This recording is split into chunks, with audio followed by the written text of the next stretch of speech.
Good day, everybody. Welcome to this week's episode of Music in the Minor League. Today, we are joined by Miss Mel Gutierrez of Shame on Me. Back in August, we got to play a show with them at Black Magic Social Club, and leading in, we'd seen their Long River sessions they did, and to say we were intimidated was an understatement. Like, this is a band of 5 people who are absolutely killer at the instrument they do, vocals that just blow you away. I mean, there's nothing about this band that isn't pretty much perfect. So we were really excited, A, to play a show with them, B, to get to see them live a couple times since, and to get them into the studio to talk to them about the band, what they do in music, what got them into it, you know, what keeps the band going. So we really hope you enjoy the conversation we have with Mel today. It's just a real good one. We kind of went all over the place too. She apparently does not meet a stranger, and we're kind of the same way, so it really made for a fun interview. Before we get to the interview though, we got a few things to get out of the way. Housekeeping items to get out of the way. First is, as always, if you like the show, make sure you share it on your social media. Tell people about it. We'd love to get the word out about these bands. You know, we can only do so much to get word out about us. The main thing we're trying to do is get word out about these bands that are just out there blowing it up and killing it and making really good music. And we're just trying to do our best to get the word out about them so the audiences grow and they get the recognition they deserve. B, we're going to be playing some shows to close out November. We only got 3 left, and then we're going to kind of try to take it easy a little bit for the rest of the month. Actually enjoy the holidays and not do anything. Coming up on November 11th, we'll be out at Fredonia Brewing Company. That's this Saturday. That's in Nacogdoches. On Sunday, we'll be at Dan Electro's. That's with Grifters and Shills and Little Outfit. Should be a great show. 7 p.m. start for music, 6 p.m. doors-ish. Should be over by 10 o'clock. You'll get home in time to watch the evening news, man. You can't go wrong. And then on the 18th, Kim and I will be doing a duo performance down at Mod Coffee House. Last one of the year for us there. It's always a good time. It's like this weird busking / performing thing, but it's always fun. In winter, you're not going to have a lot of tourists, so it's a good place to post up, get a hot drink, and just enjoy some music, man. We always dig deep out there and have a lot of fun. All right, that's really it, man. We have a new single coming out on December 1st, but we'll talk about that later. Let's just cut through all this garbage and get right to the song that kicks it off. You'll hear this one referenced a lot in the interview. This song's called Baby Daddy. It's off the Shame on Me record, MTSP.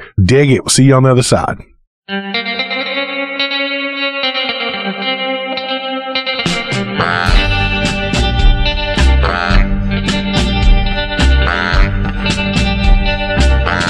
Every day is something new. I curse the day that I met you. You were the devil with a smile, had me hypnotized, couldn't do nothing right.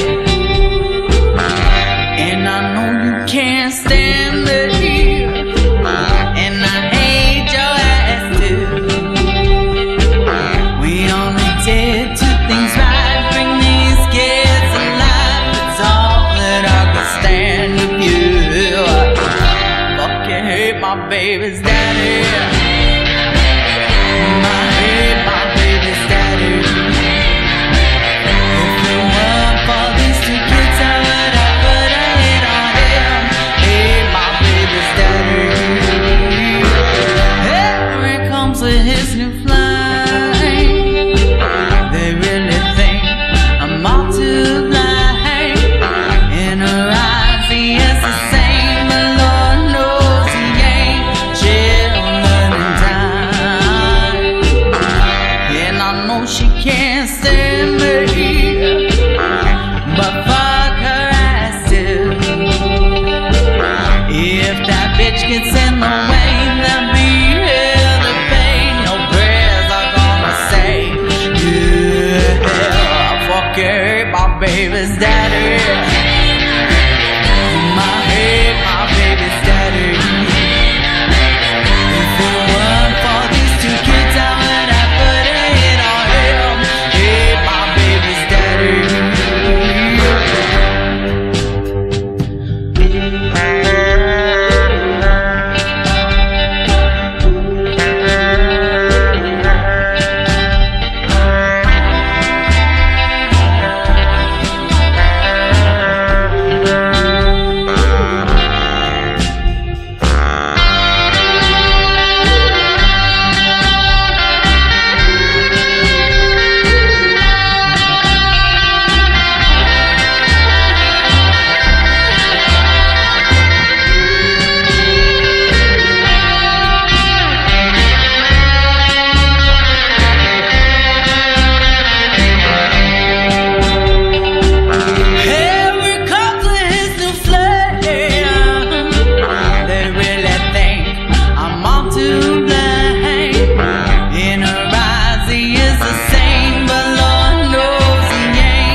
All right, y'all, welcome to the newest episode of Music in the Minor League. Today we are here with Mel Gutierrez of Shame on Me.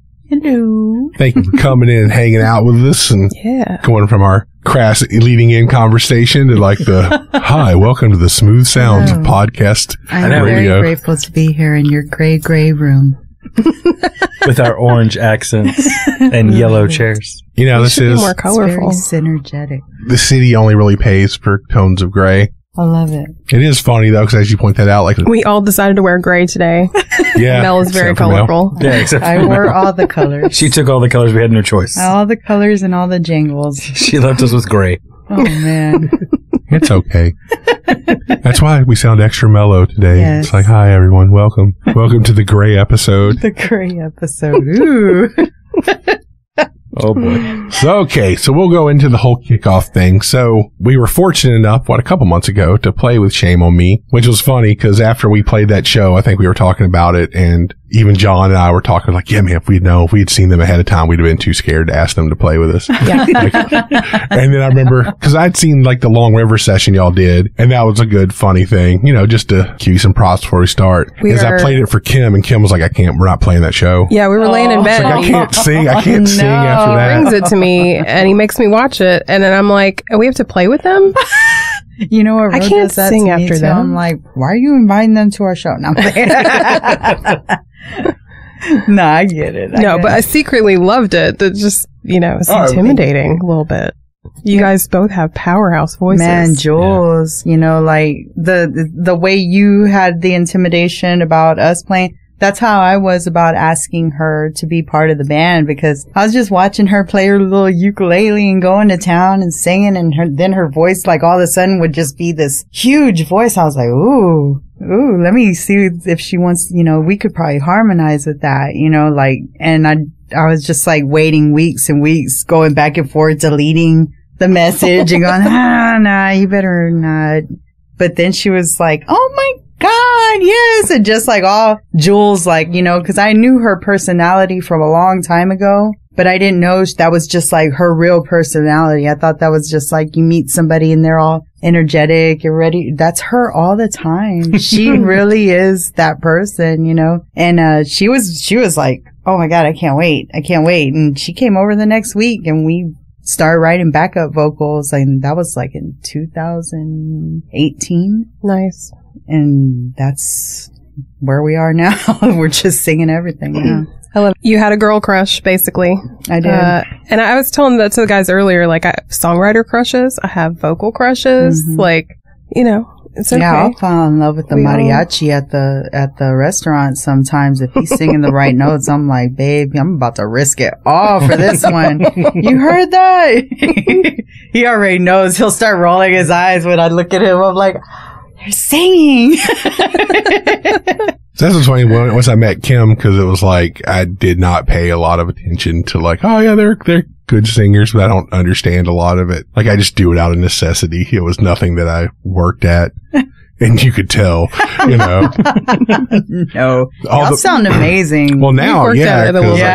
I mean, but it's that means you care about it. Right. Sometimes people just think they're so great that they don't like try to blend with their partners, And I've had a few that just, we could not harmonize well enough. Right at the beginning, I think we tried out like maybe 3 or 4 girls, and it was just like everybody's doing their own thing. And, sometimes they sound really good on their own, but they don't sound good with you together, And, so it takes some practice. So y'all sound really good. So y'all should be proud of that. I was very impressed with y'all's vocal abilities. Well, thank you. Well, thank you. I I don't think he was trolling for a compliment at all. Thank you, though. No, but it was just one of those things where it's like, it's come out, then after seeing y'all, then, hell, both of you, because we've been arguing with Kim recently about how she needs to stay up on the mic. Mm-hmm. But then it's like, y'all are both like, wah! Like, it's like, God damn. I know. We're constantly, we need our own sound guy.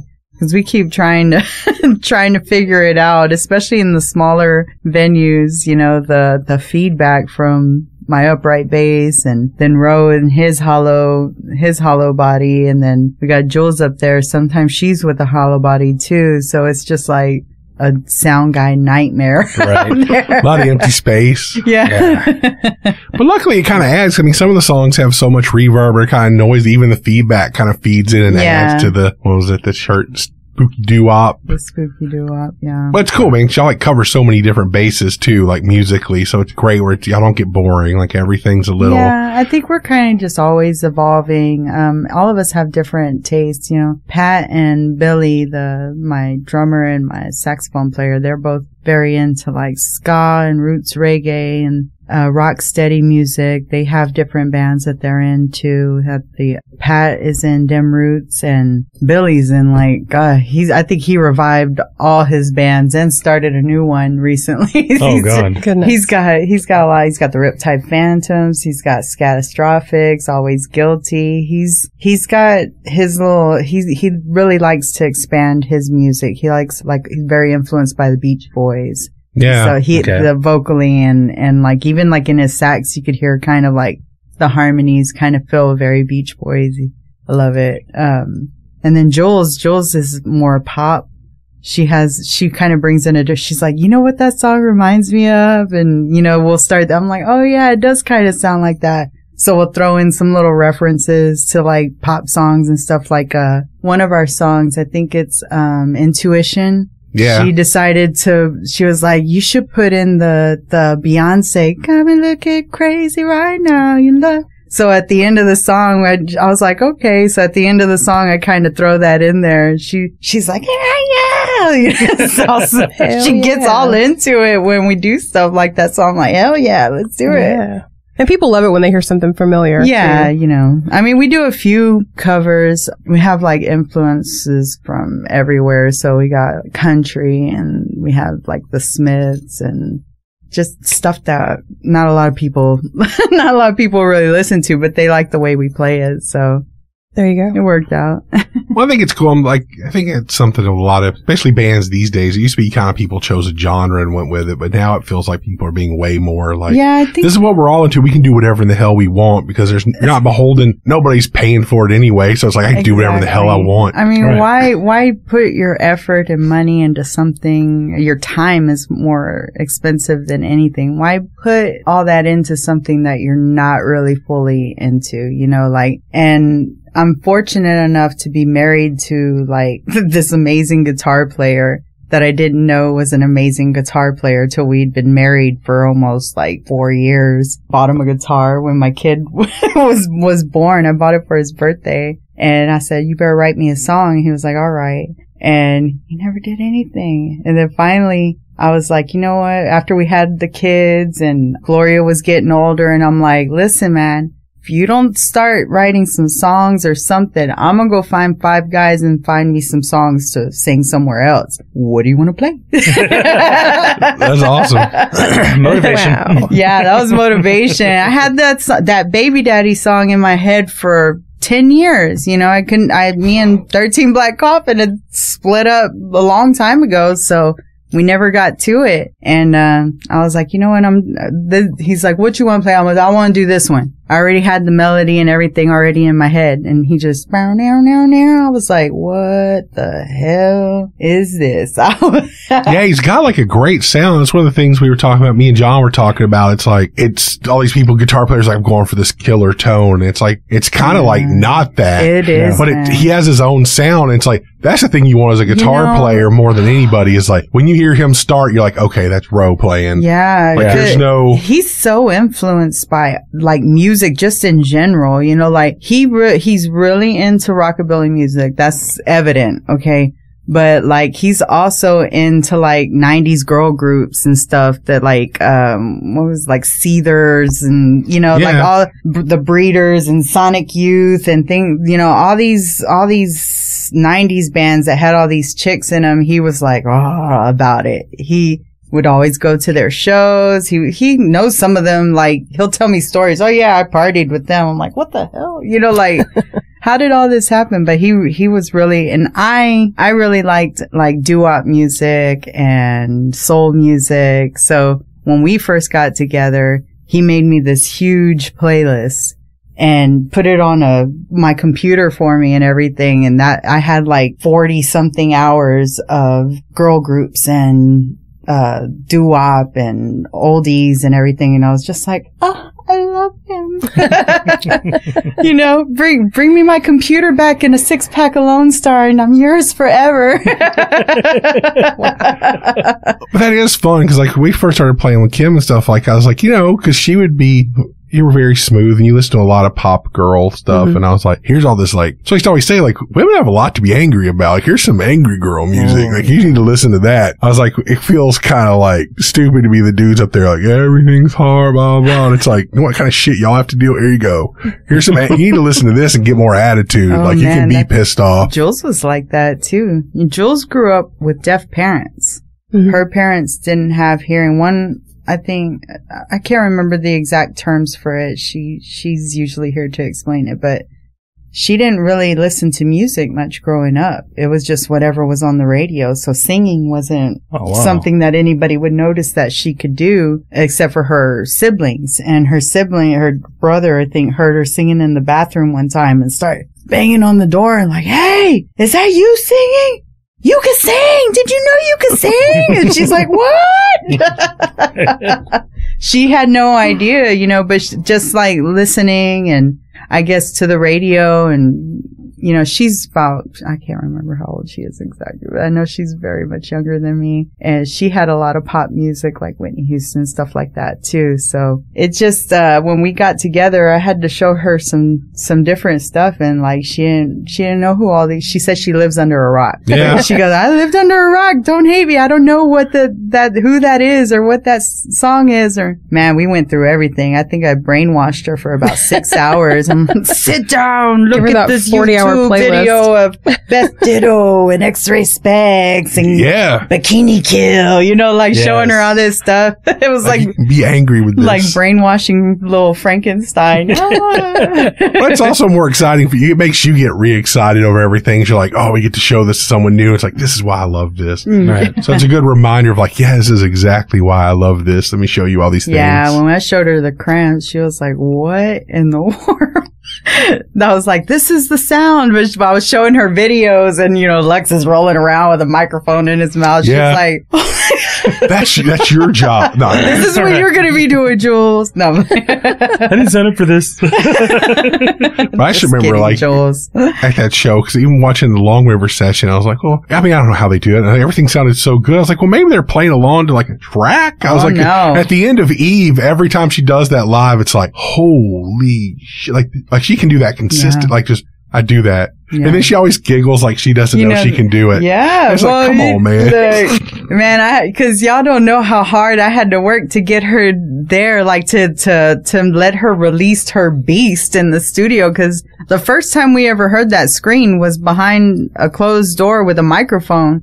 You know, she'd never done that before on stage. We only did that in the studio and then it became the thing that we did on stage after that. Cause I was like, girl, you gotta bring it on right here. It's gotta go, and I was singing it like that, you know, but I said, but you gotta like really push it out. And then she did that scream. I was like, okay, I think you got it. I think you got it now. She understood the assignment. Yeah. She took it to a whole other level. That song is hers now, you know, like, there's a couple of songs that she kind of took over on there. And, you know, I'm like, yeah, I'm the lead singer. Somebody's like, are y'all a duet? I'm like, no, she's the backup singer, but she's awesome, isn't she? Like, let her sing, you know? Yeah. Like, it's not even like that. Like, there's not like it doesn't feel like the dynamic is like, oh, there's one person doing this because everybody's pushing it all together. You guys all bring so much to the song. Like, everybody We does. all put our own little spice into it, you know, like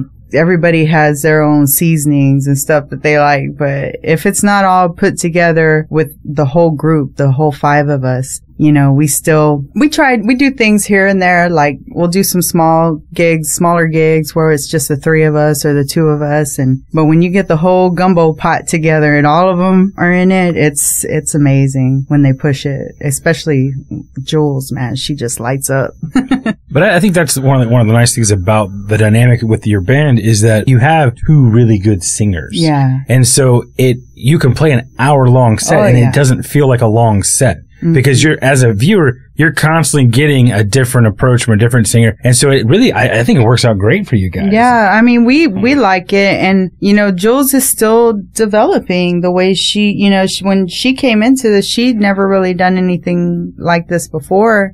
I mean, now she's singing with Dem Roots too. She's doing, she's doing backup vocals with, Dem Roots, and she has a few solos on there too. She does, what's that song? The, Superstar. Don't you remember? She does that one with them. She does a few, a Carpenter's cover? Hell yeah. Keisha Cole, the love song. She's coming out of her shell and she's really like developing her style, so I'm curious to see what that girl's gonna do later on, Cause she's got an amazing voice. She's super talented.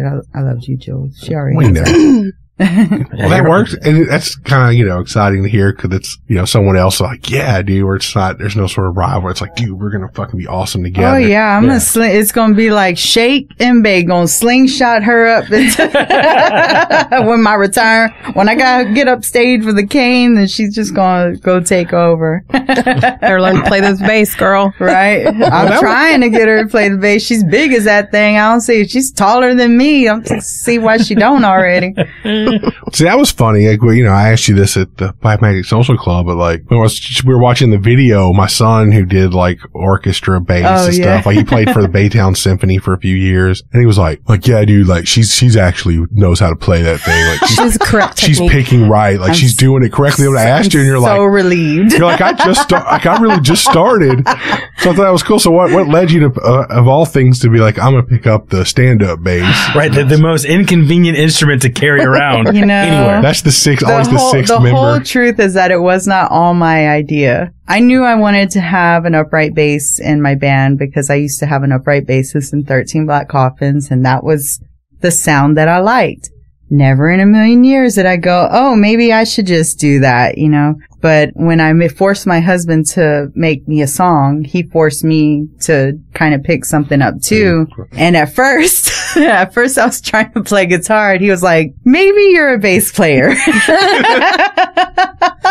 There's less strings. I'll try this one. He gave me his bass, and then like maybe a week later, my birthday was coming up, and he brought home Amy, which is my upright bass. And like we just been messing with her, trying to get it right, the sound that I like, the way I like to play. I don't play like a lot of people. The way I strum, it's a little, I don't know. It doesn't look like the way everybody else does it. But you're doing it the classical way. Maybe. Right. No, like I mean, he said the way you pick out and everything. He's like, that's how you're, like, cause he's a judgmental little prick. Cause he was like, I'm like, we love you, Ian. Yes, Ian. I'm classically trained, and I did all this. And he was like, yeah, everyone else does the dumb, like, thing, or they pop it. And he's like, she's doing the correct, like, you pull it out and everything. Right. Well, that's so, like, you can tell I haven't been playing for a while because my notes are a little long, but like, the way I pluck it is like I get my finger underneath it, and then I pop, like, it pops. So I get that little click at the same time. And it you want the percussion too. Yeah. Well, when we first started when we first started Shame on Me, it was just me and Ro. So I was the percussion and the bass. Yeah. Because the clicks take the place of the snare. Right. So like, most of the, like, literally somebody with a snare could just go pop, pop, pop, pop, and it hit right on time with some of the songs that we had. Which is why Jules does it sometimes. She's like, I can do that. Hitting the snare with the little brushes. I got it. She's great. She is. No, that's one thing about that too is, someone who's played instruments and sang in many bands, like playing bass and singing is the more difficult thing to do because you're doing a lot more movement and you're trying to sing, and you're usually singing like against it. You're not singing the bass line. It took me a really lot of crying to get it right. I would be up. I used to work nights, and when I'd get home after I had the bass and we changed the strings and we finally got everything the tone I liked, trying to figure out how to sing the songs that I liked, or how I wanted to sing it. And it took me a while to quit going ba ba ba, you know, like right with it. But even sometimes when I'm playing now, I'll hit a long note and I'll just like belt something out and I'm like, oh yeah, I'm supposed to be playing right here. Boom. And then I have to catch up, you know, like it took me a while to, figure out how to use my voice, you know, the way I like to sing, while playing along, with that bass.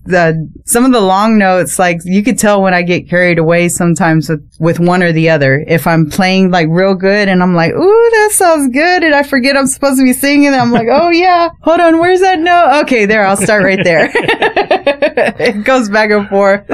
Everyone does that. It's fine. Well, I think it's worth mentioning like how difficult it is to play especially a rhythm instrument, I would think, and sing at the same time, because your melody is never the same as your bass line. You know, I write the songs, so I can rearrange the melody however I want. If I find something sometimes I'll sit down and I'll have the melody first. And then I'll go through my books of lyrics, and then I'll just say, ooh, I like that line. That line sounds good with it. So I'll try it with it. And then I'll start playing and I'm like, damn, that doesn't sound good at all. So I start messing around with it until it makes some sense. And then I kind of just morph my melody into a bass shame on me thing, you know. And once Ro comes in, it could all be destroyed. Everything I done, you know, probably for nothing, because he made something even prettier. So now it's morphing again into something else, but the line always stays the same. So whatever word I have going, that's what we're basing the whole thing, the whole song off of. That's how Pray for Rain came around too. So have you always been the primary songwriter in your bands? Yeah. Yeah, I still write we are doing a show at the Continental Club, and part of the contract is like, you know, you can't put any songs that aren't yours, because you can't sing any songs that aren't yours because they're doing a video and copyrights and all this stuff. And I was like, damn, we got to do all originals, you know? So I'm going through it, and I have like 2 hours worth of music with just originals, like that we just sat down and like, oh, we need 2 more songs for this album. Let me write 3 real quick. No problem. You know, like, damn, that's awesome. It just, sometimes we get these spurts of energy, and I'll write something, or Ro write something, or somebody will bring a song into our little group message, and I can't get rid of like a little piece of it, or a memory of a melody or something like that. And we'll end up writing a whole song off of like 3 little notes that, that I just heard somewhere, you know. But once it hits, like, I can write a song about anything, like this gray room. The gray room to hear a song. Gray room. It's going to be happening soon. I hope there's lots of screaming in it. Oh man, not vocal screaming, but padded screaming. Can this title of the song be Synergy? Because you said that. Oh my God, I did say and it works. Synergetic. Synergetic. It was very synergetic. God, that's so. It's just happening. It's so happening. I know. So you write? Do you write on your bass? Yeah, I write on my bass too. Some of the songs, not all of them. It just depends. Like Jealousy, Ro kind of took over on that one. He was like, hey, I got this song. I was like, all right. And then we just I learned the notes from him.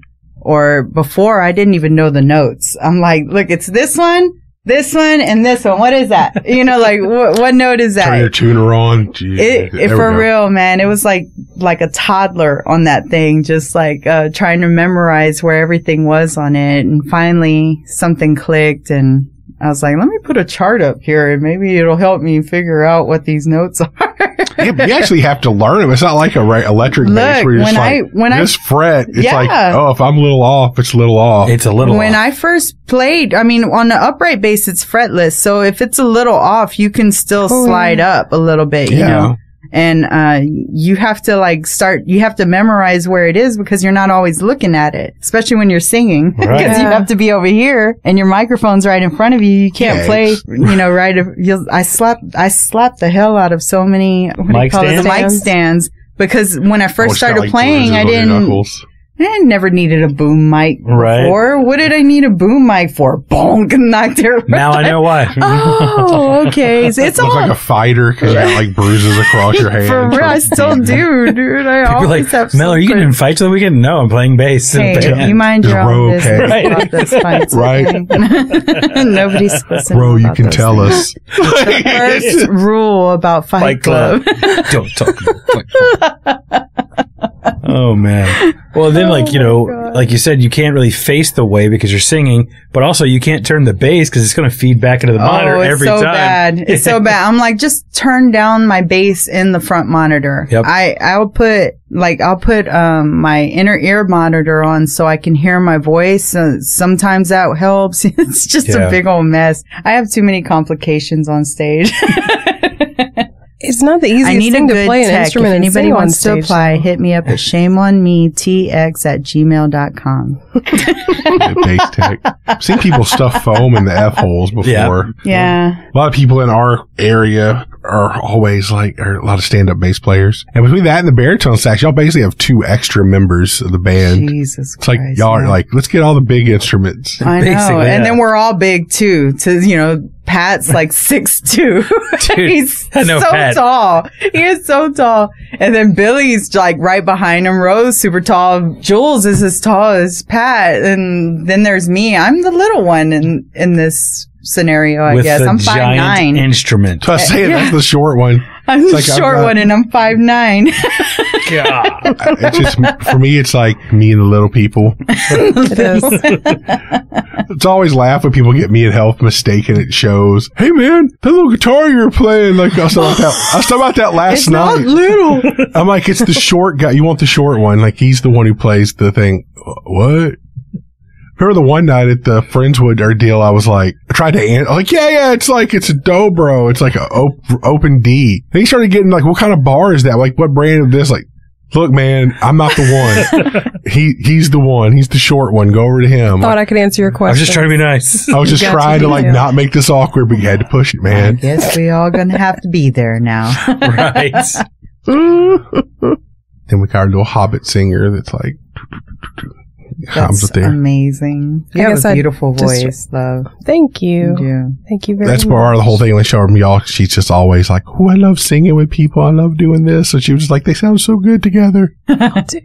Y'all really do. Y'all have a great, you blend perfectly. It's I always- blend really well with him. He doesn't know how to blend, but I'm gonna work on it, man. I think that's what I'm gonna do during our downtime in January and stuff. Is I'll watch some YouTube videos and harmonizing, and I'm sure I can figure it out in no time. Sure. Well, it was really. Santa, can you bring me some harmony? Well, it was just really funny because growing up playing bands, I always tell people this story because it's like we first started dating. Like I was working on a solo record, and Kim's like, "I sing," and I'm like, Whatever, okay. kid. Well, I'm saying, y'all deal with this too. I'm sure everyone in a band deals with like, dude, I sing. You should hear me do this song at karaoke. And you're kind of like, oh, yeah, cool. Okay. That's cute, babe. Mm-hmm. That's cute. And then it was like, we're in the car one day and she was like, oh, I want to hear this. I think I'd given you a CD of like the rough mixes. And she's like, no, it'd be cool if we did like this. And then I was like, oh no, you can really sing. And I went, I am so sorry. so not only did I went from kind of like dismissive to like, I feel so small right now. Like she's better than me. What do I bring to the table? You had the complete opposite reaction that I did. I was just mad that he could play and it didn't tell me. I was like, how dare you deceive me? Our relationship is built on a foundation of lies. For real, man. but I think I would be too if I'd this person knew that I loved playing in bands and didn't tell me that he could play in a band. Yeah. And Well, it's man, me and Ro have such a weird history. We went to the same high school, knew the same people, and did not know each other No at way. all. Not at all, man. My friend Ray, when I was in high school, in junior high, he used to bring me these tapes all the time that had all this music, like the Smiths and the Cure and Joy Division and just everything that I had never heard of before. Cause I grew up listening to music that my parents listened to. So it was all Otis Redding, Marvin Gaye, Chris Christopherson, Dolly Parton, Aretha, everything that they liked to listen to, we jammed. And whatever was on the radio. So Madonna, Whitney Houston for me, those were big ones for me. But when I started hanging out with Ray, he would bring me all these tapes, had all this music on it Then 100 years later, me and Ro are hanging out. It's his birthday at the Continental Club. And we're talking about people that we knew in high school. Turns out that he was in a band with my friend Ray. And it also turns out that he used to make tapes for his friend Ray that had all this music on it that had like the Smiths and the Cure and Joy Division. No way. And all this stuff. And I'm like, what? So it was just like, it was like all this stuff we put together and it was like, wait a minute. So you pretty much just influenced my whole like junior high teenage existence of music that I had never heard of before. So I would have never heard any of that stuff if it weren't for Ro making little purple tapes with, all this different music and Ray just giving them to me. That is so cool. Dude, he was playing the long game. Ro was just playing the long game. No, man. It's like he's full of surprises. I'm saying, was it Cyrano de Bergerac or whatever? Yeah. It's like that. Like, I loved you the whole time. You were the one who was giving me the tapes. You were the one who was giving me the tapes. It just took forever. Now I know it was you. I bought him a beer. I bought him a beer for his birthday, and he was like, "No one's ever bought me a beer before." I was like, "Oh wow, well here you go, honey." This is going to be so easy. And then I embarrassed myself outside because I didn't know he had twin sisters. And they were there, and I was hanging out with my cousin, and she knew them. And I'm outside. Oh, we're gonna wait out here because I'm gonna make out with his DJ tonight, girl. It's gonna happen.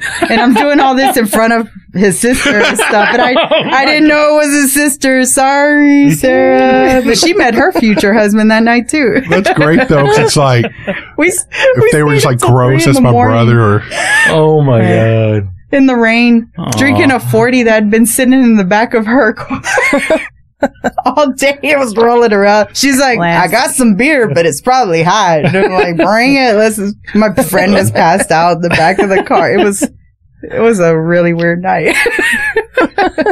That's a great way, like how the band started. Like, here it is. For real. That was how everything started. The whole Team Romel started that night. He didn't leave me alone after that. Oh, that's great though. So Yeah. see, like I said, the first time I saw Ro's aesthetic's one of my favorites. Like, dude, the golden eagle. Like it looks like this dude. There's only one person in this world powers. that can take that on, and that's that guy. Yeah. Like he walked in, I was like, he's either going to rock or he's going to sell me like a 1975 Eldorado Cutlass. Yeah. Well, like I commented when he did the picture of 3, I was like, dude, if this is your dad, you got siblings Dude, you never met. siblings. Yeah, you don't know about, man. That's what I tell her. Look, I'm like, look, man, if stuff starts popping up, I ain't even going to be mad at you because you just bring all this attention to yourself. The rings is what is his new thing right now. He has a lot of like really pretty rings that he's been getting either from other people or he's been ordering them online, man. But he's like, I like this one a lot. He's very into his jewelry, girl. How's he going to be able to play with all those rings on? He finds, he's... You like that's part of his tone. What are you talking about? His fashion inspiration can come from anywhere. Like he really likes, like we call it the norteño look, the Tigres del Norte. They have their suits and hats. It looks like we're all going to the pulga, to the flea markets on Sunday. That's where we go get all the good stuff, Oh, yeah. Hell yeah. My belts, my $40 hats. Thank you, Tia Pancha, man. My cowgirl hats, they be forming them out right over there. You got to go to the flea markets. Hell yeah. Listen up, kids, learning stuff. For real. Don't be going to Kohl's out on Telephone Road, taking up all my good stuff. Don't waste your time at Cavender's. They can't do it. No, don't do that. No, that was always like, we always had growing up friends, always had like an uncle that had that kind of vibe. Like super pointy toe boots. You ever seen the corn-fed cowboy? Oh my God. Y'all got to get on Instagram. Yes, I know exactly what you're talking That about. guy, I'm like, babe, that's you right there. He has that He's Miller wearing truck the t-shirt, now. like I'm picking your mom up from Applebee's to give her a mustache ride or something like that. Yes, like dude. that's totally His whole vibe is like your T-ball coach who didn't have a kid, but he was but all the moms suddenly wanted to take you to practice. Like everyone's moms here. This is weird. Oh my God. I'm sorry, babe. I love you so much. Right, poor guy. He's gonna be like, he's gonna love it. We're going to see him at the next shows. Be like, I don't want to talk to y'all. Yeah, I know, for real. Like, oh my God, y'all don't know what y'all started. But I still remember because, It's all your fault. like, I know because we used to be around the continent a lot. And like I say, he looks familiar. So like, the first time I remember seeing him was we went and saw Faya and Riptide Phantoms play before, and I was like, he was the first one bringing his shit up. And, he's got like his name on his telecast. I'm like, is there about to be like a country band start before Faya? I'm like, that's weird, but I'm here for it. Like, I'm down. Like, let's do this. Yep. And then I was like, then they just came out and rocked. And until you mentioned, I was like, oh yeah, y'all sax players, like the bass player singer for Riptide. Yeah. And I totally did not put that together. I was like, so I'd seen him too. So I was like, it's funny. It just hit me. I was like, yeah, that's how I recognize that guy. And then there's Ro with his fashion, and then there's Billy. And Billy's he's got the full check on the socks all the way up to here all the time. Is he gonna wear some slides? Is he gonna wear some Converse? What's he gonna wear today? We don't know, but it's gonna look like shorts. Some shorts. They're like two complete opposite. Yeah, he's very like classic, like almost like California punk rock with like the for real. Yeah, socks, and the little hats. Golf hat. The little golf caps. They like to wear. Him and Pat like to wear those a lot.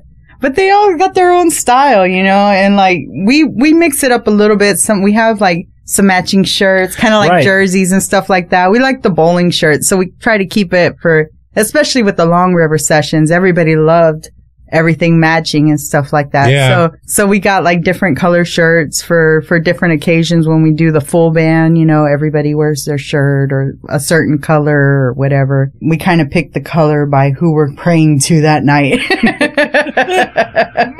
See, that's a good thing because you're talking about Team Mel and all that. One thing I've noticed since we played with y'all, I bought a shirt. And every time I wear it somewhere, we were in Kansas a couple weeks ago. And this guy's like, dude, that's the coolest shirt. Like, what is that? And I was like, oh, dude, channel me. It's like this band. Like, here, dude, look them up now. Like, look them up on your phone. Give me your phone.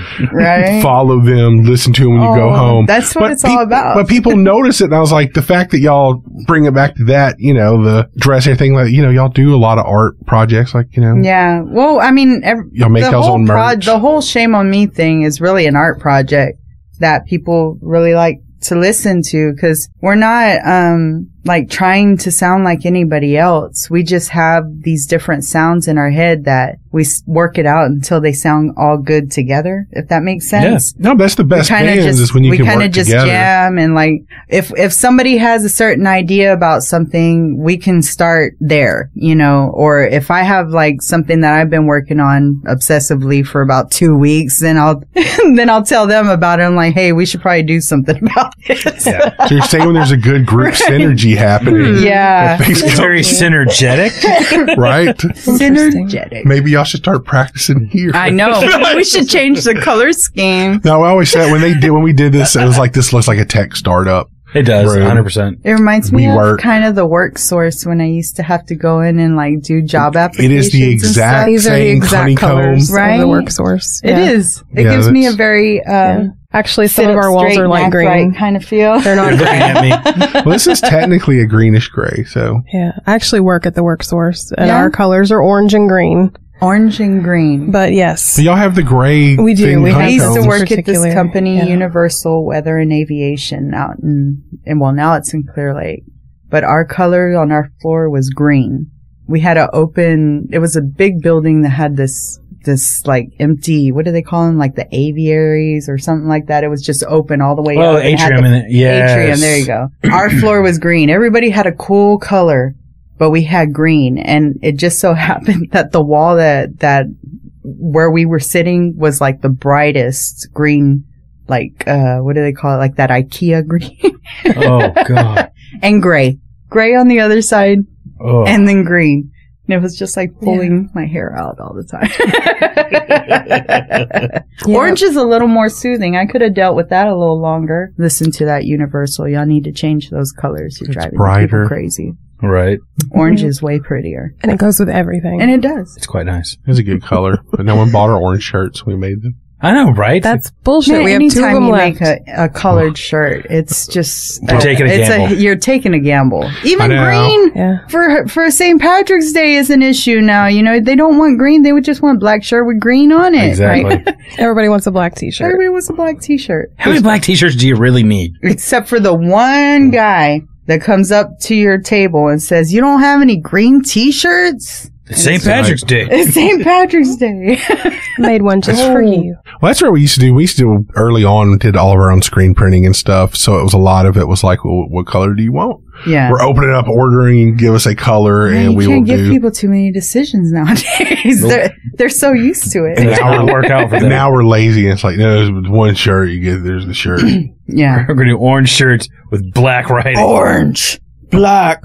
Enjoy. Together. We wound up marketing them as our Whataburger shirts. Whataburger orange. Like, that's great, you know, but. Do you like Texas? Do you like Whataburger? Now have a t-shirt. Now you got a t-shirt with it. There You you love Chicago. Yes. You're so bitter about that. Oh, no, I really don't care. I don't go to our Whataburger here in Baytown's so terrible that we don't even, it doesn't even exist to us anymore. It's like you go there, it's like, dude, I made my app order. I don't care. Like, I have low standards. I'm like, I'd rather it be ready for me and cold than hot and wait 30 minutes. So I'm like, I order it like 20 minutes before lunch. I'm like, I'll get over there and it'll be sitting on the rack. And it's like, get there. It's like, what? Yeah. In order? And then they're like going in the back, like, dude, it's like, looking cool. for it. It's right my there. whole lunch hour is like, we had to remake it, dude. Like, I guess we didn't make it. But it's cool you're getting fresh fries. But it's all French like fries now. half of them are like our ex-teen volunteers from here at the library. So it's like, dude, we like know them all. It was embarrassing, like some burger across the way. It was like going in there and the same thing, like a lot of the kids that come to the library and stuff and walking like, dude, Sam, what's up? It's like, you know, like I hadn't, first time I'd walked in that place in 10 years, but you always hate to be the fat dude where everyone's like, dude, what's up? You remember that big ass burger you ate that one time? We never forgot. Still on the wall, bro. Still on the wall. It was like I was fourth person in line to check out, like single double. It's like single, we got it's starting now. I'll be ready. And they're like, I'm like basically cutting the line. I was like, cool, dude. It's like how often do you come here? Like I know that I don't even know these people. I just helped them apply for a different job at the library, so they're fired up right now. I help them. That's cool that you work here. My kids love the library. If I can't take them to the library, they'll probably go crazy. My kid likes to read a lot. They don't like to do math, but they do like to read a lot. It's okay. I mean, once you get past math's like. When are you going to use math? Ever? I was really good with please math. Don't say that, because all I've been doing is like, math is in everything. Look. I'm just kidding. I'm a teacher, so. I just recently took them out of HISD. Like, I'm homeschooling now. So really? It's, like, HISD is a nightmare. Yeah. And it just, going on. they've only started school again. When did they start? In August, and it's October. And I've already had enough of it. Well, HISD didn't start till the very end of August, beginning of September. Well, this is the first year that the TEA is taken over completely. And they made all the changes over the summer, and there's all sorts of new policies, and they don't give about these kids learning nothing. Oh, no, especially in the neighborhoods we live in. It's like, all they're trying to do is go, all right, we're going to take out the library, we're going to put it in a detention center, get y'all ready to go to jail. That's where we're going to send you. Oh, yeah, dude. When I taught it's ridiculous. I taught in HISD for 2 years when I first started at Sam Houston High School. Yeah. And man, and that was when the state was getting ready to, had already taken over that campus. And man, you talk about, they could not have cared less about the morale of the teachers and the students or the families in there. They just wanted numbers. Yeah. Let's get them to this number. And it's like, but they're hollow individuals now. I mean, and we've had a real significant, the events of the pandemic really put children behind. Oh, yeah. And they're trying to catch these kids up like they weren't missing almost 2 years of school. Right. It was like a semester, like a year and a half of school that they weren't in school. They were just doing stuff. And that was my kid's introduction to school, because she was in kindergarten and first grade behind a computer. Yep. Yeah, you can't really do much. It's more tactile and it was ridiculous. So, trying to catch them up, everybody became stressed out, especially when they went back to school for the first time and they're behind. And, they're behind. And I'm like, okay, what do we do? They're behind. Yeah, it's like, we don't know. Good luck. It was really weird. So, trying to keep them up, but they're sending home stuff that I don't know what these new what do they call them? The little ways to figure out problems and stuff like that. Oh, new math. This new math. I don't understand. And they want them to do it this way because it's supposed to help them memorize it. Right. It's not teaching them really how to figure it out. It's just memorize how to do this. When you see this, you do that. When you read this, you do that. I'm like, oh my God, they're programming my children. Yeah. You know, and like. That's the easiest way to get the scores. But if I say, hey, to get the funding. Hey, how many shoes do you have in your closet? They're like, trying to count. I'm like, just put it, there's 2 of them. Do you see your shoes? Count the shoes, multiply. And they're like, multiply, no. Count. Yeah. No, I don't like any of these things. They're triggering me. I'm going to sleep instead. It's terrible. They got too much info on the internet now. They could just go up there and look up stuff. It's not like you had to walk to Soundwaves and figure out, who some of these bands were. They have everything right there. Oh my God. Yeah, dude. They have it so easy now. It is. When we it was amazing. We go to Blockbuster Music and they let you listen to like a CD for it was a new thing. Yeah. And it was like, dude, I don't have to buy this and go home. And now it's just like, let me see what I think about it. Man. Fuck that band. In Houston, we had Soundwaves. Yeah. Soundwaves was the shit back in the day. I used to live walking distance. Okay. Oh, right. So I would go over there with all the little monies that I made from wherever, pennies, quarters, whatever I could find. And they would be showing us different music, and cause you could go in there and put them on. They had them on a wall. Yeah. You could listen to all the new releases. And, sometimes they would show me some pretty cool stuff there and I'd end up buying it. But, Soundwaves was life back in the day, right next to the nail shop where I used to walk to get my nails done too. Now, we used to love that because there was one place you could go, like we could go see a band at Fitzgerald's, like a weird punk band or something. Then they have this. You could go there and actually find that band. Like any other place you go, it's like, we can order it. Yeah. 2 weeks from now. Yeah. Yeah, there's like Cactus now. I think you could do that a lot at Cactus. A lot of local artists are there. We're not there yet, but maybe Cactus will pick us up soon, Shout out Cactus. Shout out if you're listening. You gotta bring it to them. That's the thing too, though. Is like back when you had to wait till Friday because that's when the new music came out, and so you'd be waiting to see what the display was going to be because okay, this came out. I'll check this out. So it's like a whole thing, man. Now it's like you just drop it online. Yeah. Like, okay, there's my new song. Well, people don't even really release albums anymore, do they? They just like release singles, and then every now and then you get a full album. That's basically the bullshit thing we're doing right now. It's like a single a month till half the album's out, then the album comes out in March. Yeah. But that's kind of the way to do it, I guess, just to keep something moving. We've had the same music online for a few years now, and people are like, listen, Melaine, I love Baby Daddy, but if you don't put something new on, I'm going to lose my damn mind. And we have new music. We just haven't finished it yet. There's at least 9 new songs that we just finished recording.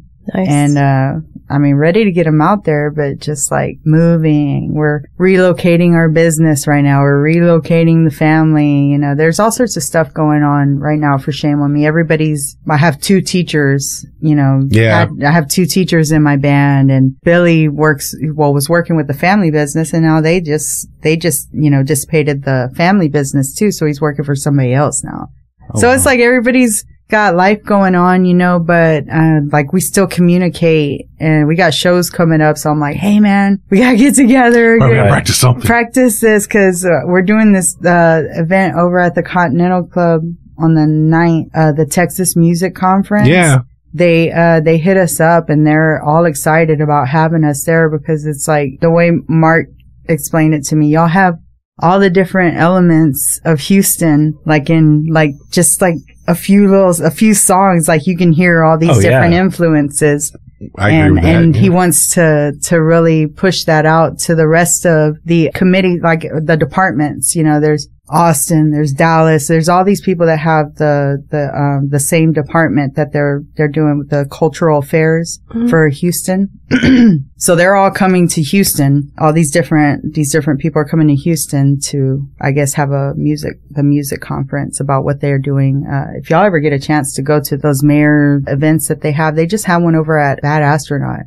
But they're really, really, really informative. Anybody doing anything in music, I'll shoot you a link because I can't remember the full name of it. But it's a long name. So it's like cultural affairs. I feel like Chunk right now. I can't remember anything, but everything that happened in 4th grade. Dancing and stuff. That's the weird thing.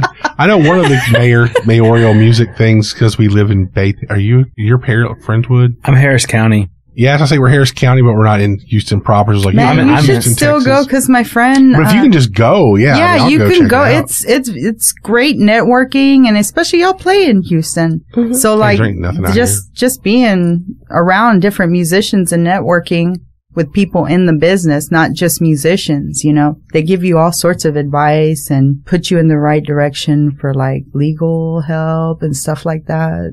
They're trying to unionize. There's all sorts of stuff going on. That's rad. Yeah. Nice. They're making it really easy for you to be a musician in Houston. It's about time. Easier. Yeah. We need the help. Goodness. They're like, pay them. They're like, what?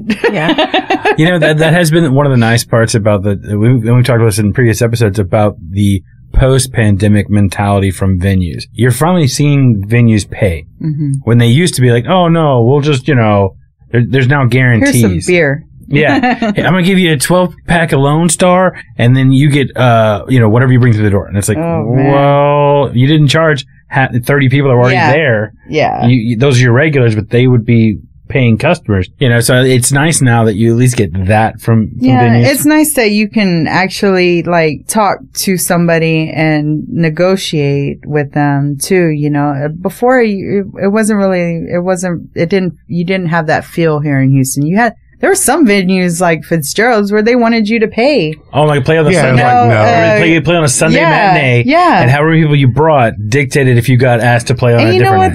night. I guess that's one way to do it. You know, we all have to pay our dues. But if it's not about money and it's about, you know, developing, you know, the scene and having people come to live music, you know, you want to actually nurture the fact that you can get paid doing this too.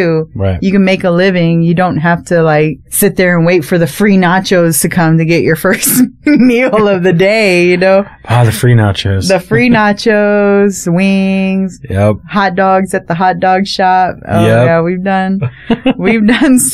we played for hot dogs.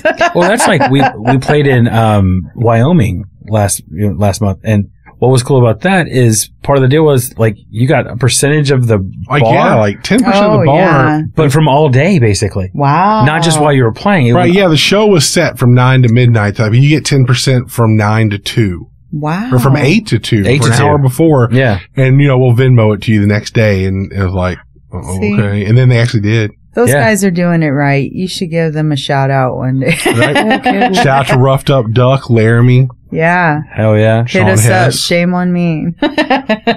Dude, y'all would love it there. The place is awesome. Yeah, there's a few places that really appreciate live music, and, you know, we don't have to like hassle nobody, or, you know, we've kind of picked up some information along the way, just how to make sure we're getting paid beforehand too, you know. Yeah. Cause I got babies, and I'm not talking about the babies I have at home. I'm talking about my whole band, you know. They're giving me their time, you know, to come to practice. They're giving me their time to get there early and bring their stuff and do all this stuff. And then I'm going to tell them, hey, here's some free hot dogs. Right. We're playing for exposure tonight, kids. Yeah, like sometimes it's kind of hard to be like, hey guys, we only made $60 each of us. Thanks. You know, but I mean, there's times where we do pretty good, you know, and other like people buy merch and we'll pad up their payout a little bit, you know, or we'll get extra. Like when we do private parties, man, those are fun ones, you know, cause they always like to tip you well, you know, at the end of the night. Oh yeah. That's always my deal. You play the shows that pay where no one gives a shit what you're doing to be able to afford to play the shows where people are listening and nobody pays anything. Isn't that weird though? Right. You know, like the way music is it's entertainment. So like people sometimes don't value entertainment as a necessity. But if you think about it, like what is the point of life if you're just working and providing and surviving all the time? You know, it gives you an anxiety and you have no release, you know. Joy, something that brings you joy, anything that brings you joy should be done like regularly. That should be part of your health regimen. You know, for me, it's singing. For me, it's performing, writing music. Sometimes I can go weeks without touching my bass if I'm stressed out. But the second I do, man, it's just like everything just like makes sense for me that that's what I'm supposed to be doing. Right. You know, so you have to take time to find the honey, to the sweetness, the joy in life, at least a little bit every chance you get, because the life is Armageddon right now. Like, what is going right for us, you know, except for, you know, what we're doing in our own little worlds, you know, if we let everything affect us outside, you know, it would just, we would be total mess, neurotic mess all the time. Agreed. Shelled up. I don't want to do that. No. I think music is, the perfect solution to that kind of stress. I mean, and everybody has their things. There's people who make like stick figure puppets and YouTube videos and TikTok videos, and everybody has some form of art, you know. It's just whatever their skill is, they have to get in there and do it. Yes. What do you say? Put it out, get it out of you so that it's not just sitting there pinging around in your head. Yeah. That's how I feel about music. When it's not recorded, it's just floating around there waiting for me to change it. And then, you know, like if I don't record it, I'm going to keep changing it. Exactly. Once it's there, it's there. Yeah, once it's on track, it's out of your head. That's what it is. It's somewhere else. Well, that version, you can always change it later. Yeah. Try not to. I know. No, I'm saying that's the thing about having a band over like solo stuff. It's like, I'm going to change this on the fly. It's like, shit, I have to keep playing this exactly. Oh, yeah, like when you throw the wrong note in there, it's really great. Throw a new note. It's called jazz. It's jazz then. So I say it's that a was new improvised. I hope you enjoyed it, everyone. Ooh, that was a good curveball.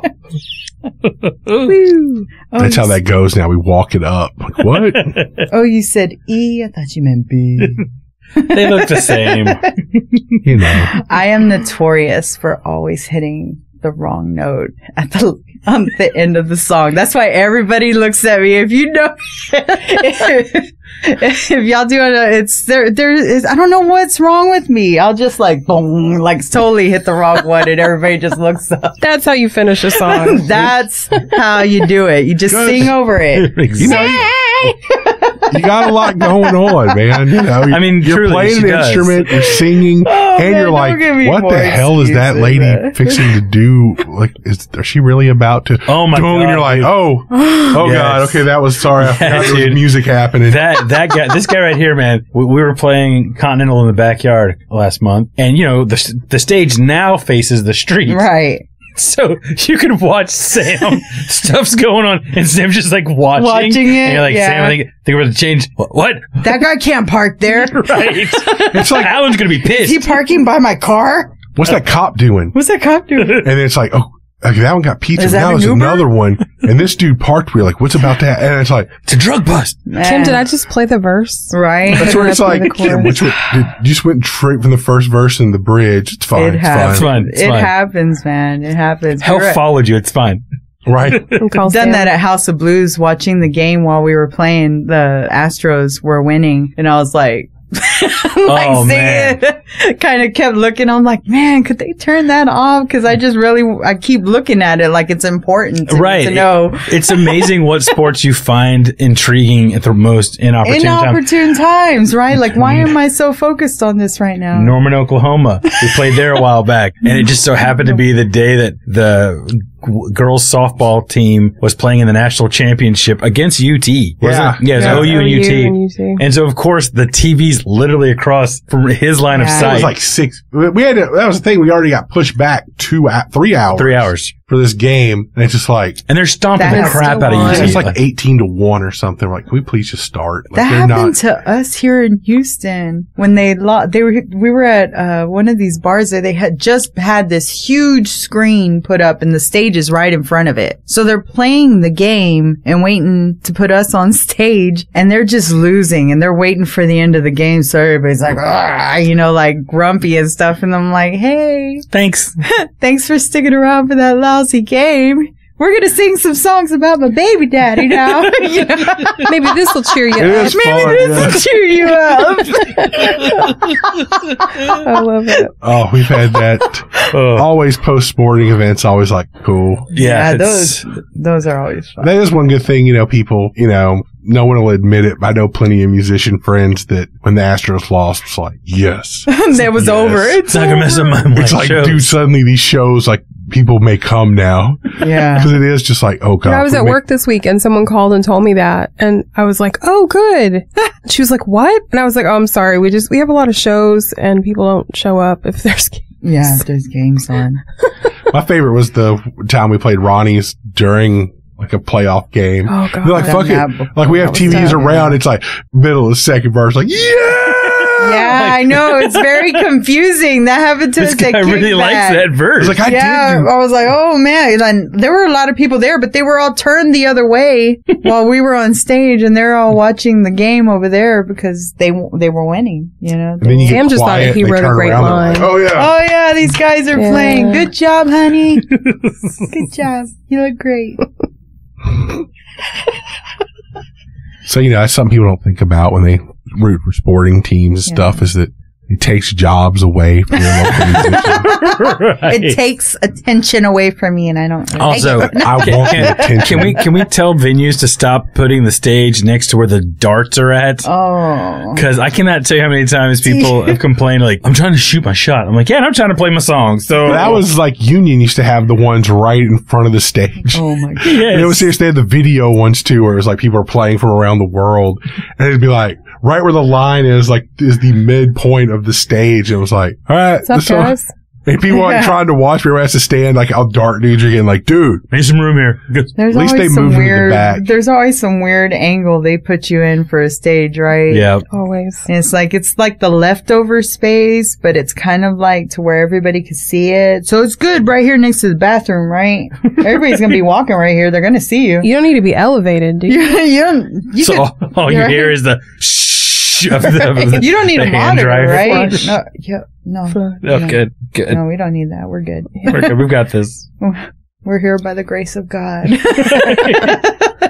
We'll be fine. this is the good part of like independent music. Like, yeah, here you go. Right. We've showed up to gigs where they didn't even have a PA. Oh, yeah. And, like, we had to turn around and go get PAs and stuff. Like, Oh, yeah. those are things important to tell your musicians. Right. It's like you booked Important us. things for musicians to ask. Yeah, that's the thing that I usually go on like social media or whatever and looks like, okay, every picture of a band, there's a different speaker. Okay. So, hey, y'all don't have a PA, huh? No. Okay. Okay, good. Noted. Okay, I'm going to bring mine. That's going to be another $200. No. Right, if we're having to provide all the equipment. Well, we can just play acoustic. That's Yeah. fine. I can always do acoustic. Right. I'm always acoustic. Hold on. I'm ready. Let's do this. I just changed all my strings recently, so I don't know how that's going to work out. I have some. You're recovering financially from that. Oh, yeah, it wasn't me. It was my husband that decided to go into the hole for my strings. I think, That's one of those like PayPal gives you 6 months. Oh my God. No interest to pay these strings. Pay $20 I a know, month. man. Our shopping carts on everywhere looks insane. I'm like, honey, are you ever going to pull the trigger on these zebra pants? Is that going to happen? We'll just put it at the It bottom. needs to happen. That needs to happen. Like, Look, this man, don't you tempt him. I was folding all his, we've been, like I said, we're moving. So I'm folding all his colorful pants. oh, nice. Okay. So His that stretchy stack pants? is like this big. All the bell bottoms. He has a stack of bell bottoms. He has all these different, his Wranglers, his fancy Wrangler Nice. polyester kind of style pants. Girl, don't get me started on that man and his fashion. I got like 2 pair of jeans and a whole bunch of tops and like 80 of these things. I'm ready to go whenever. I was going to say, I think It's okay, the makes you feel your better outfits now. have been awesome too. I'm just kind of sad that just Sam. It's mostly just Sam, but I knew this when we met. I was like, I'm marrying a guy who dresses like a 14-year-old boy. Well, what do I do? But I that's mean, okay. I've had the same shopping since I was, actually, I shopped a little weirder in high school because anytime my mom would be like, here's like $100 to get back to school clothes, and it'd be like, me and my friend would go to Goodwill and spend like $20. Like, dude, we got $80. Man, you could get some great stuff at the thrift stores. They got 25-cent days at the family thrift. So that's what we used to do. Go over to Galveston, just hit all the thrift stores. I'm like, what up? I got all these great clothes. And then go to like the surf shop and spend like $30 on one cool shirt. Oh, duh. Yeah. And then it'd be like $50. We're going to go eat. We're going to see a movie. We're going to do all this. Like, how'd you have money for that? Like, oh no. But look at all these clothes I bought. Like, I spent all of it. I used all your money on this, Mom. All of it. All of it. Luckily, we just found like $20. Found $20 laying on the ground. It's amazing. It's the best. But yeah, no, I'm still very much like, oh, these shorts fit great. I'm going to buy one of every color. You know, like these, like for work, like these khakis are fine. I found like apparently they're like pants like cops wear. So I found like a wholesale place. They were on clearance for $15. You like, wear cop pants? They're khakis, dude. They're like, great. They're Carhartt khakis are fine. You know, sweet. You think a library is a nice, clean place. But It's not. So they're stain resistant. It's good. Things like that. So, you know, I bought 8 pairs of, I have some that still have tags on them. Dude, just wait till you see the sweet new pair of Dickies I bought. Oh, wow. I just don't buy it. And then then during the pandemic, I sat at home and it was like every friend's band that was like, fuck dude, we're broke. Like, we're putting these t-shirts up. Like, I'll buy a t-shirt. Dude, yes. Now I literally have like 100. I have tubs in the shed just like, I need to alter them and bring in a, swap them out. We should. Yeah, so now I have these t-shirts I wear for a while. Well, because we recently I've been losing weight, so we recently discovered on this last trip that we can wear the same size t-shirt. Oh, so that's I have cute. access to all your cool t-shirts now. Well, and what's cool for me is being as tall as I am, and it's like a lot of shirts I buy. I'm like, cool, man. And after the first time I wash them, they come like what's that called? Crop top. Crop top. Yeah. And I'm like, yeah, dude. You Like, should hang your shirts upside down when don't put them in the dryer. Just hang them upside down on like one of those little clips. Yeah. Hang them upside down. This is some insider information here. For real, because me and Ro have been dealing with t-shirts for years and years and years now. And like, he's a big guy too. So when they start to shrink up a little bit, I just fling them out while they're wet and just hang them upside down and they go back to their natural. Cause I usually don't dry them. Oh, my mind is blown. Hanging them upside down. Okay. Yeah. So see, learn something. See, kids, if you're paying attention to this podcast, you're learning stuff. If you're thick, I could give you all the tips. Like, I recently found the joys of overalls. Oh, God. Oh, dude. Like, that's a game changer. Man, I have Rose sitting in the garage. I'm like, you're not going to wear these again. You're not going to wear them anymore. And they're sitting in the garage. She's like, but what if I want to wear them when I'm doing the lawn? I'm like, when was the last time you wore them doing the lawn? But they're cool.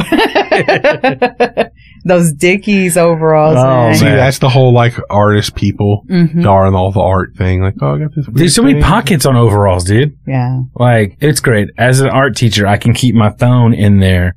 So it's they're great to wear when you're teaching art. Can you imagine Ro walking out with a big sage stick and that eagle necklace and his overalls with no shirt on? That's what our neighbor got to see one time.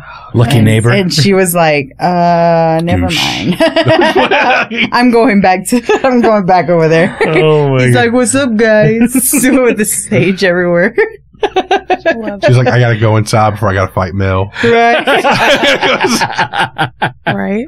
Like, oh God. Oh. All these emotions came over her. She couldn't contain herself, had to leave. I have to go.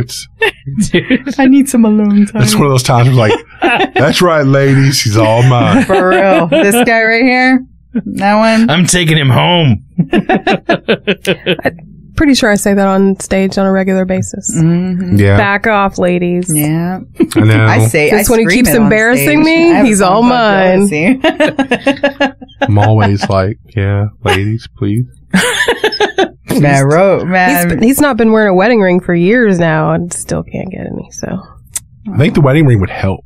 It probably. It might. It's a They'd be beacon. like, ooh, yeah, like I can I can ruin that be home. like that, just walking around with it on your face like that. Hello, ladies. Ro he lost a lot of weight, in the past couple of years. So his just came off one day and he really didn't even notice it. He was working and it just like disappeared. We still never found it. No. So So instead of that, he compensates with all the other rings. There you go. So I'm so taken. So taken. I'm so taken. All the fingers are taken. All ladies. the fingers are taken. Dude, that would make a great t-shirt. Right. So taken. Did that here with my fingers. I was reaching into a cat and like whatever was back in the desk, like just pulled my ring off. I was like, and then I had to like dig through, like take apart part of a desk to get to it. I was like, I'm not wearing this anymore. So Yeah. I was like, I'm gonna get a necklace to wear it with. And then it like, And then we never set did. weird. And Yeah. I was like, Never comfortable. I broke the necklace, but one day I'll get So heavy. The burden. It's like, whatever. I'm cantankerous enough now. No one's interested. Yeah. He's so negative. It's too much work to go find somebody else. So It we're really I just is. don't want to Have you text. seen what these kids are having to go through Uh-huh. dating and Yeah, it's stuff? not worth Oh it. yeah, I was seeing my kids like, dude, no, like, Mm-mm. don't get me wrong, dude. If anyone was just fling, I like, would yeah. probably just be alone. Right? I would probably just And be alone. I was okay with that. I was Yeah. I was alone for like 20 years, and it was Damn right it was you were. wonderful. no, you I weren't had no alone. problem. You were just out crushing I mean, I rando dated. ass. Yeah, Yeah. that's different, but Yeah. you could do that on your own. Right. Crushing asses just random. is the But not- way things should be. You know, not trying to That's what take I'm saying. responsibility for anybody's debt or Yeah. children. Yeah. Or Well, we kind of Yeah. flip flopped Or that. their dishes. You had to help true. with the adult children, but I had to help with the Or debt. their yeah, trash. it happens. So it's fine. Fine. So we have a new way we're ending the podcast. Oh yeah, dude. Yeah, that's a right, new yeah. segment. Yeah, so we're gonna do this with all of our future There's gonna be podcasts, like season a scary 2. clown or something. Oh, no worse Yeah. than Because I'll that. fight all of you. No fucking. No, this is easy. This is Mel easy. pulls out a razor blade from her tongue. I'm like- what? in my fucking. What to say the knife that you got in your hand? I got a I sword in wonder my what hair. I wonder what you're hiding in there. That'd be great. Just some really bad hair. It's all right, Health. We had to do it last time. We probably didn't introduce it as well. You came up with it. Yeah, so we want you to list. We said one, but we'll do up to 3. About 3 local bands that you want to promote. You want to say, these are my 3 that I really like, and I think you should check them out. So we'll give you a couple seconds to think about it. Okay. Okay? Well, I can tell you, you have to check out Kukui. Okay. Jacob Rodriguez has this cumbia band that it's perfect. Y'all gotta listen to them. Like the nuts, kukui, Kukui. Kukui. It's like Kukui, Okay. like this boogeyman. Okay. Yeah. You know? Yeah, Okay. you're thinking Cacahuates. I am. You're thinking I'll send you the link on these. Ooh, Okay. okay. Dem Roots. Oh, yeah. Dem Roots, if you haven't already checked them out, I haven't seen them have live. to. You have to. Yeah. And the Scatastrophics.